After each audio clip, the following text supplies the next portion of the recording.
Hey there, I'm here with James Brower. He's with the Fish and Game, Idaho Fish and Game, and we're going to talk about bears and other wildlife encounters that could happen to us when we're out on a scene in the woods.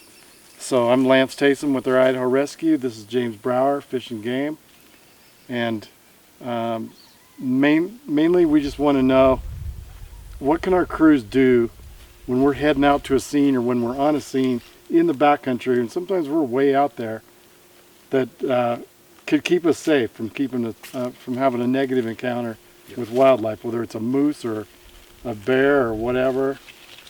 Yeah. Absolutely. It's a great question, and one that has been asked quite a bit lately, as you've probably seen in the news. We've had, there's been several bear attacks in the area lately. Not in Idaho, thank goodness. We've only had one in the last few months, but there's been a few in Wyoming and Montana. And there's definitely some things that you can do when you're out in the woods to keep yourself safe and basically to kind of mitigate all the liability of having an attack occur to you. Things that you can do behaviorally. Really what is key, and what we always try to teach people, is your behavior needs to be responsive to the bear's behavior. So it kind of depends on what they're doing is what you're going to do. And so pretty much what happens, there's only really two types of attacks, and one is a predatory attack and the other one is a defensive attack when it comes to bears. On a predatory attack, that does not occur very often. It's pretty rare to have a predatory attack. And that's where the bear's stalking you and comes after you. Absolutely, and that's the kind of behavior that it's going to exhibit. So what it's going to do is come in, kind of behind you or to the side of you, or it's just going to keep popping up. So if you see a bear multiple times and it looks like it's stalking you or coming after you or trying to make sure where you are all the time and maybe getting a little close, maybe sometimes they'll kind of test their boundaries a little bit. Usually in a slow fashion, they'll just kind of try to keep creeping closer and closer to you, or following you down a trail. That's when a predatory attack can occur. Okay. And in a predatory attack, if you didn't have anything with you, a bear spray or a gun, if you didn't have any other options with you, your only method of defense is basically to attack with all you've got to that bear. Fight back, poke his eyes, his nose is pretty sensitive. Eyes are a really good place to go, but you need to make sure that bear knows that you are not going to go easily. Basically, you're not an easy target. So we've heard that black bears versus grizzly. Black bear fight back because he wants to eat you. Yeah. Grizzly play dead. So that's what people tell you most of the time, and the reason they'd say that is because that's kind of typical of black bear versus grizzly bear behavior. So more often predatory attacks occur from black bears than grizzly bears. And it has less to do with the type of bear and more to do with the type of behavior that bear is exhibiting. Okay. So both bears can have an aggressive predatory type of attack. Both bears could also just do a defensive type of attack. The difference mainly is within their basically their DNA, their biological makeup. A grizzly bear is just 100% convinced that he is the biggest, baddest, strongest, toughest thing in the woods, and he wants everybody to know it. So most of the time, when a grizzly bear, is in an attack type situation, it's because of a defensive attack. So that bear is trying to tell you that, hey, you're in my space, or you're between me and my cubs, or I have a kill over here that I'm trying to protect, and I don't like you in my space. I don't appreciate it, and I'm going to get you out of my space pretty quick. They're going to try to neutralize that threat, is what they're trying to do. And that's why you would play dead, so to speak. One of the differences that we talk to people about nowadays that we didn't used to tell them, you probably have heard, to curl up in the fetal position. Right. That is no longer the advice that any professional will give to you. The thing to do now is to take both of your hands and cover the back of your neck as best you can. This is after contact has been made by the bear. Drop to the ground and lay flat on the ground on your stomach. Okay, with your feet spread apart.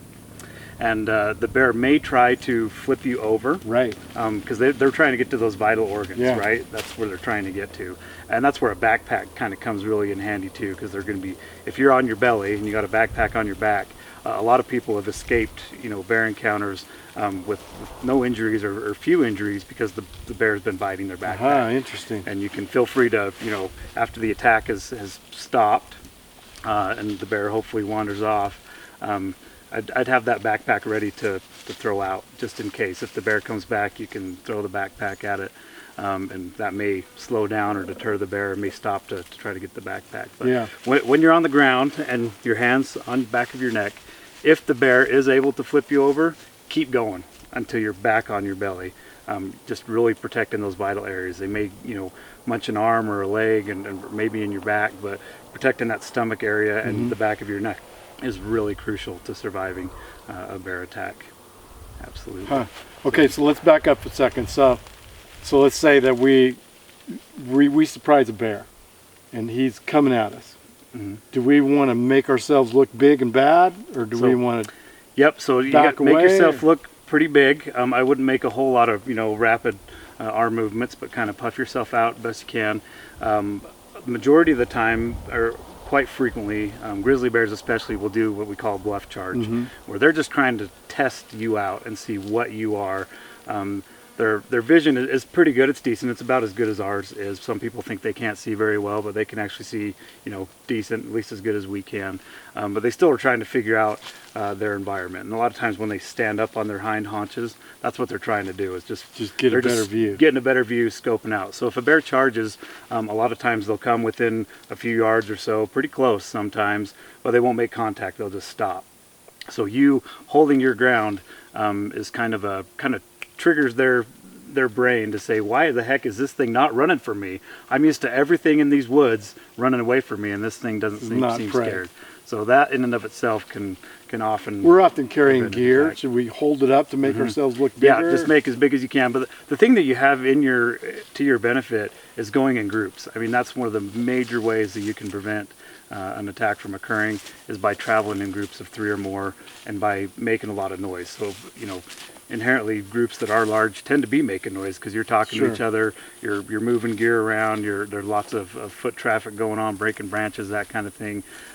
So a bear is very likely to just leave the area simply because there's a lot of you, you're making a lot of noise. We come in on a helicopter or a 4-wheeler. And helicopters we do a lot of wildlife activities with the use of a helicopter. I have not seen a bear, a cougar, a wolf, a deer, any animal out in the woods that doesn't just hightail it out of there as soon as they hear the helicopter.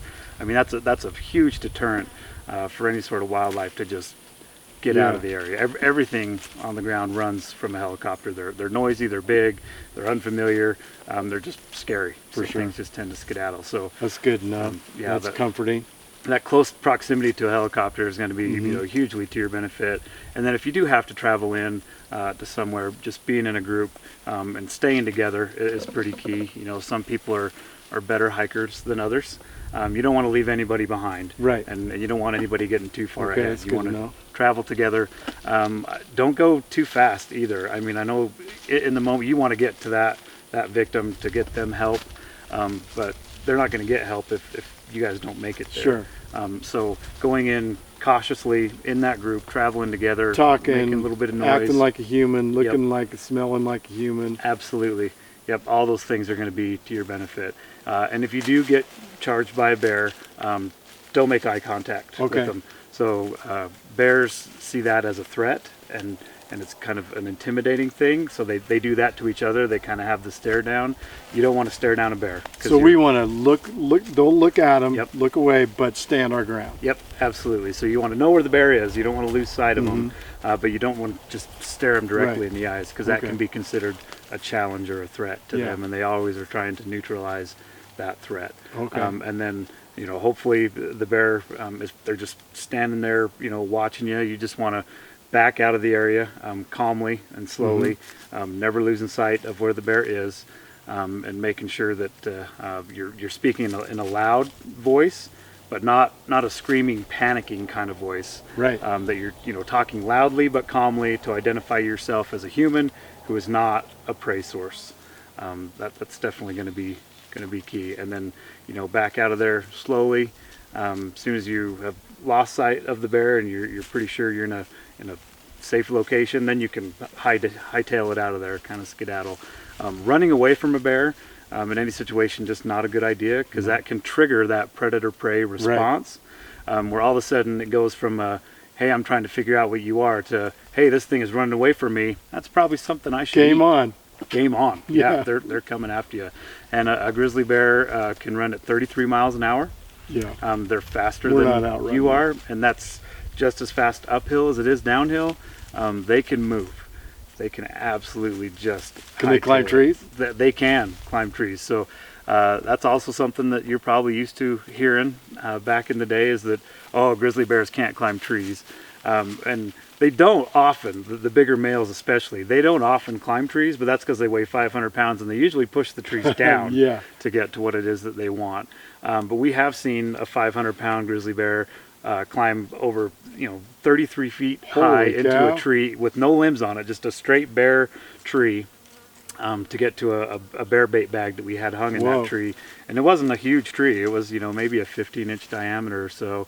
And then we had a video, or a trail cam on that particular bear, and you could see afterwards the bark just curled as he kind of slid down, kind of a controlled fall down that tree. But so climbing tree is maybe not necessarily a bad idea in the situation, but it does not guarantee your safety, because they definitely can climb trees. And we have a few pictures of a grizzly bear that's a fairly large bear that's in a teeny tiny little apple tree, like way up in the top, picking apples off. So they can definitely climb if they want to, which sometimes they're kind of fat and lazy like me, so sometimes they just choose not to. So while we're on bears, there's two more situations we want to talk about. So sometimes our medical crew will leave the aircraft and head to a scene. Pilot will stay back with the aircraft. Is that pilot at risk hanging out at the aircraft by himself? I would say no, especially if they're able to, crawl into the aircraft pretty quickly.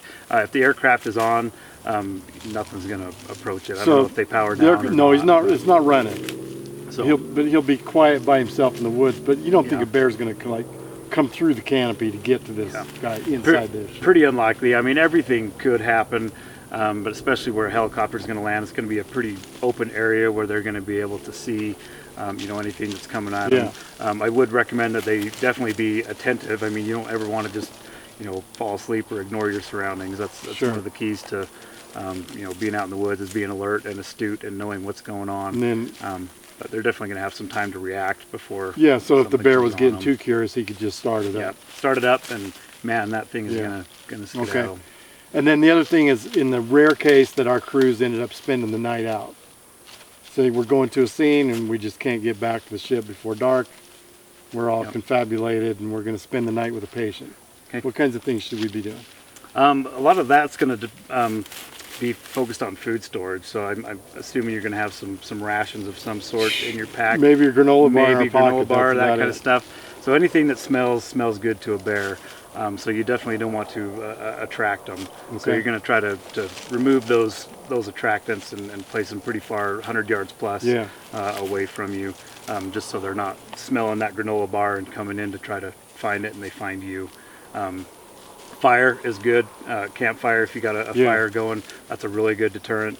Most animals won't come. Well, it's not like we're going to be sleeping, we're going to be caring for a patient, so we'll have a fire going. Absolutely. And again, that group aspect and that making noise thing is going to help you out a lot. So if somebody has to walk away from the fire to go pee or something, take a buddy. Yep.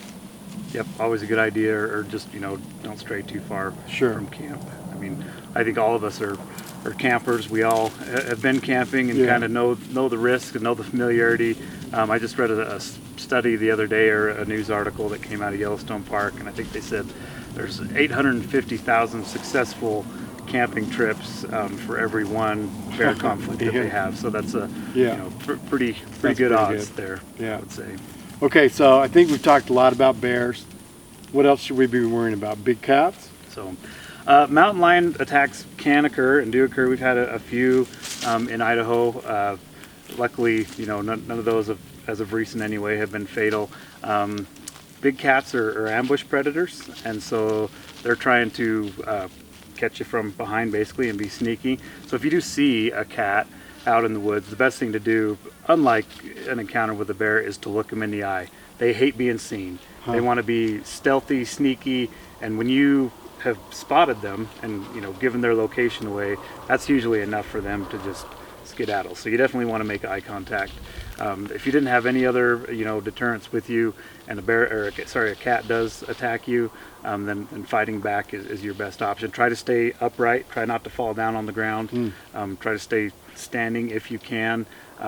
Choke the cat out, so they're pretty susceptible to asphyxiation. Okay. Cats have really sensitive throats that don't have a lot of muscle mass in them. And so I've heard of cases where people have choked a cat out by sticking their fist down its throat, or we had a lady in Mackay, Idaho, that kind of choked one out, just Wow. gave it the good old strong arm. It was a younger cat. But yeah, definitely fight back and make sure that you are not a prey source for Right. that animal.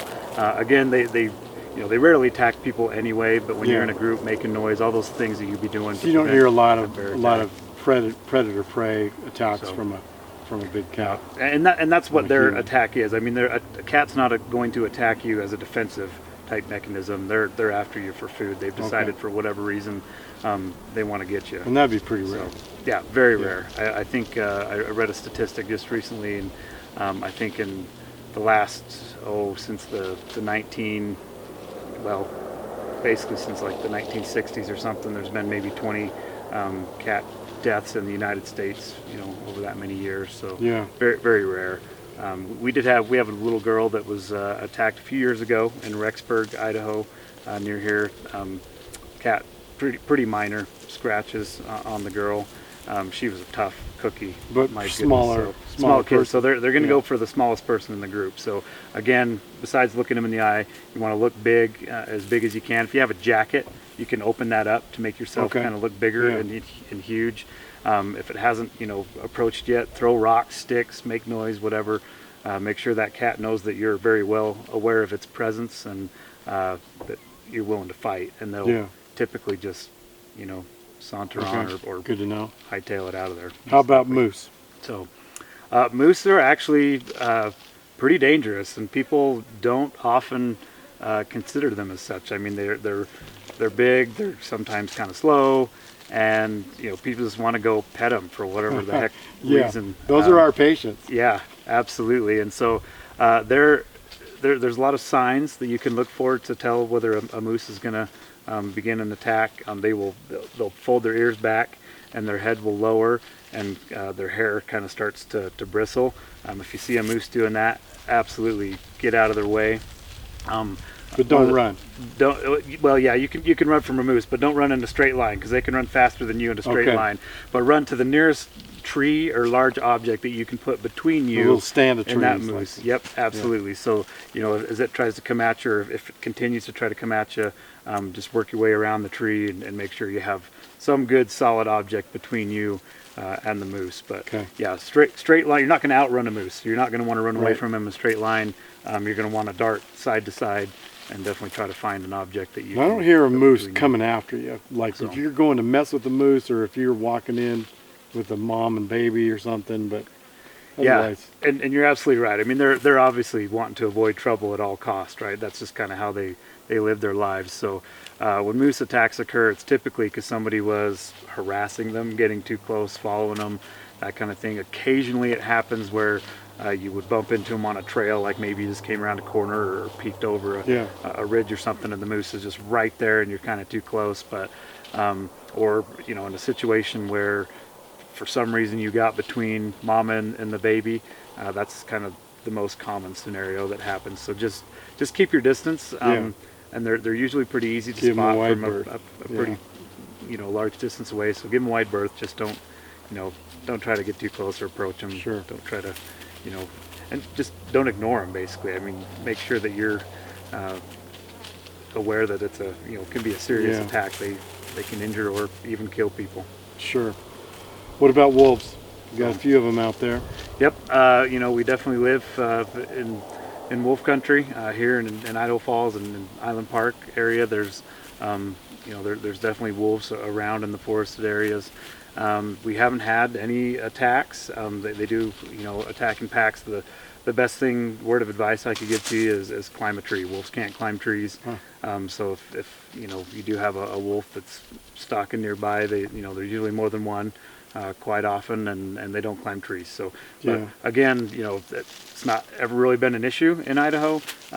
Some occurrences have happened in like Alaska and BC and further up north, but we've been pretty lucky. Well, like down a here. single wolf is probably not going to go after a group of people, and Yeah. maybe even a pack of wolves is going to stay away from a group of people. Yep, would highly doubt it, and that's evidenced by what occurs in Idaho every day. I mean, there's people recreating all the time, especially since this whole COVID thing has been going down. Everybody and their dog is out in the woods all the time, and encounters have been none for wolves, so it just doesn't happen too often. So same thing, making noise, traveling in groups, just being aware of your situation, and if a wolf did come too close, again, throw rocks, sticks, make sure it knows that you're able to defend yourself and climb a tree. Perfect. Okay. Yeah, I think those are our main questions, giving us a lot of good ideas, good behaviors that we can do to keep ourselves safe when we're out there. And we're bound to we're in the environment with the animals. We're bound to see one or encounter one. We just want it to be positive for everybody. Yeah, knowledge is key. I mean, just have your wits about you. That group that you're in is going to be crucial. I mean, that's a saving grace. You got a lot of people that are going in at one time. The helicopter is a great advantage. Wearing that pack, having it on your back is also very beneficial.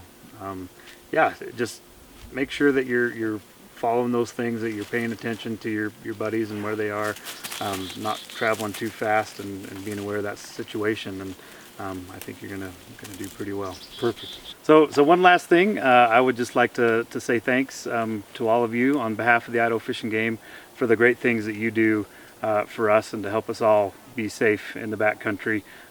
You're our heroes, and it's just really a pleasure to be here with you today. So thank you for having me. Yeah, appreciate that, James. And we have the backcountry in great part to what you guys do, so we want to keep that the way it is. Absolutely, it's a wonderful resource that we all have to enjoy, and we can enjoy it, and we can do so safely if we just kind of keep some tools in our toolbox and make sure we're prepared for those situations when they occur. Right on. So, thanks. Thank you.